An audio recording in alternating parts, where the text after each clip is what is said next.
সচিত্র শিশু কিশোর মাসিক ফুলকুড়ির যাত্রা শুরু হয় 1978 সালের মার্চ মাস থেকে। তারপর প্রতিটি ইংরেজি মাসের প্রথম সপ্তাহে ধারাবাহিকভাবে প্রকাশিত হতে থাকে শিশুতোষ এই পত্রিকাটি। বর্ণিল সব আয়োজনে বৈচিত্র্যময় সব বিভাগগুলো ফুলকুড়িকে করে তোলে অন্যান্য শিশুতোষ পত্রিকা থেকে একটু ভিন্ন। ক্রমেই বাংলাদেশের শিশু কিশোরদের মাঝে জনপ্রিয় হয়ে ওঠে ফুলকুড়ি। শিশুদের সাহিত্যমনা, বিজ্ঞান মনস্ক, স্বকীয় এবং সপ্রতিভ হয়ে গড়ে উঠতে ফুলকুড়ি রেখে চলেছে অনন্য সাধারণ ভূমিকা। ফুলকুড়ি পত্রিকায় বাংলাদেশের খ্যাতিমান কবি সাহিত্যিকদের লেখা প্রকাশ হয়। একই সাথে সাথে এই পত্রিকায় নবীনদের এবং শিশু কিশোরদের লেখাও প্রকাশিত হয়। এক কথা বলা যায় এটি একটি লেখকদের বড় প্ল্যাটফর্ম, এবং এই প্ল্যাটফর্মের মধ্য দিয়ে বাংলাদেশের অনেক নবীন এবং শিশু কিশোররা তাদেরকে লেখক হিসেবে প্রতিষ্ঠা লাভ করাতে সক্ষম হয়েছে। শিশুদের অনেকগুলো প্রিয় বিষয়ের সমন্বয় ফুলকুড়ি পত্রিকায় ঘটেছে। এর মধ্যে সব জানতার উত্তর, হাবামোহন, নিজকে গড়ি, আবিষ্কার, সায়েন্স ফিকশন, এই সমস্ত প্রিয় বিষয়ের সমন্বয়ে ফুলকুড়ি পত্রিকাটি শিশুদের মাঝে দিন দিন জনপ্রিয় হয়ে উঠছে। এবং এই পত্রিকার মধ্য দিয়ে শিশু কিশোররা যেমনই লেখালেখি শিখছে, পাশাপাশি তাদের মেধা এবং মনন বিকাশে এটি অনেক গুরুত্বপূর্ণ ভূমিকা রাখছে, এবং আমি মনে করি যে এটি ফুলকুড়ি পত্রিকার একটি বড় অর্জন। আমি বিভিন্ন সায়েন্স ফেয়ারে অংশগ্রহণ করি, আমি নিজেও কিছু প্রজেক্ট তৈরি করতে চেষ্টা করি, তাই ফুলকুড়ি পত্রিকায় সায়েন্স ফিকশন ও আবিষ্কার পাতা আমার খুবই ভালো লাগে। আমি আমার আসরের অনুষ্ঠানের ছবি ও খবরগুলো আসর সন্দেশ পাঠাই। সারা দেশের ফুলকুড়ি খবর আমি এই বিভাগ থেকে জানতে পারি। আমি খেলাধুলা করতে খুব পছন্দ করি। খেলাধুলা নিয়ে এই পত্রিকাটিতে অনেক তথ্য দেওয়া থাকে, তাই ফুলকুড়ি আমার খুব ভালো লাগে। জানতার উত্তর আমার সবচেয়ে বেশি ভালো লাগে।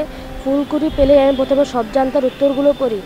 সব জানতা ভাইয়াকে দেখতে আমার প্রচণ্ড ইচ্ছা করে। কবিতা আমার খুব প্রিয়। ফুলকুড়িদের আসরে যে কবিতাগুলো ছাপা হয় সেই কবিতাগুলো আমি পড়ি। ছবি আঁকতে আমার খুব ভালো লাগে, তাই আমি ছবি এঁকে ফুলকুড়িতে পাঠাই। কৌতুক আমি খুব পছন্দ করি, তাই ফুলকুড়ি একটু হাসি বিভাগের কৌতুকগুলো আমার খুব ভালো লাগে। উপন্যাস ও গল্প পড়তে আমি পছন্দ করি। ফুলকুড়ি পত্রিকায় নিয়মিত গল্প উপন্যাসগুলো খুবই মজাদার। ফুলকুড়ি পত্রিকায় আমার সবচেয়ে বেশি প্রিয় হাবামোহন কার্টুন। আমি নিজেই ফুলকুড়ি পত্রিকা পড়ি এবং আমার সন্তানদের পড়তে আমি উৎসাহিত করি। এই পত্রিকাটি পড়ে আমার যেটি মনে হয়েছে, শিশুদের মনন ও মানসিকতা বিকাশে অত্যন্ত গুরুত্বপূর্ণ ভূমিকা পালন করবে। বিশেষ করে এই পত্রিকাটির স্বাস্থ্যকথা, সায়েন্স ফিকশন ও আমাকে গড়ি যে বিভাগগুলি আছে, শিশুদের সপ্রতিভ ও স্বাস্থ্য সচেতন এবং বিজ্ঞান মনস্ক হতে অত্যন্ত গুরুত্বপূর্ণ ভূমিকা পালন করবে বলে আমি মনে করি। শিশুদের স্বপ্নেরা মেলেছে পাখা, ফুলকুড়ি রঙে রঙে সেই ছবি আঁকে। আমরা মনে করি যে বাংলাদেশের সকল শিশু কিশোরদের তার মনের চাওয়া, মনের কথা, তার স্বপ্নের কথা আমরা এই মাসিক ফুলকুড়ি পত্রিকার মাধ্যমে আমরা দেশের মানুষের কাছে আমরা প্রকাশ করতে পারছি। তো এই জন্য আমার মনে হয় যে মাসিক ফুলকুড়ি পত্রিকাটা শিশু কিশোরদের মনের কথা বলে, তাদের চাহিদার কথা বলে এবং তাদের স্বপ্নের কথাগুলো বলে।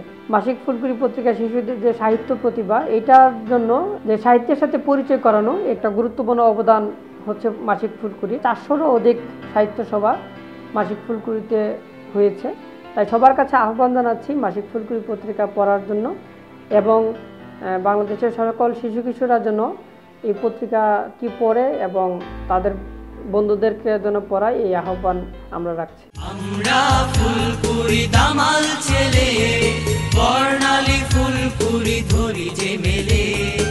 আমরা ফুলকুড়ি দামাল ছেলে, বর্ণালী ফুলকুড়ি ধরি যে মেলে। কেউ কেনে কারো বা প্রশ্ন চোখে, স্বপ্নের কথাগুলো রেখেছো কি মেখে। আমরা ফুলকুড়ি দামাল ছেলে।